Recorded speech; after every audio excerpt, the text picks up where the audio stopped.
వ్యాధులను నివారించి బాధలను నిరోధించి ఆర్తులకు సేద తీర్చినావు. శరణాగతులందరికీ సద్గతులను కలిగించి సమతామూర్తివై నిలిచినావు.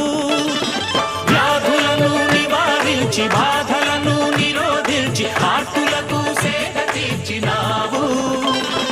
శరణాగతులందరికీ సద్గతులను కలిగించి సమతామూర్తివై నిలిచినావు. భిక్ష స్వీకరించి ప్రాణభిక్ష పెట్టినావు. కదిలే కళ్యాణ రాశి నీవు.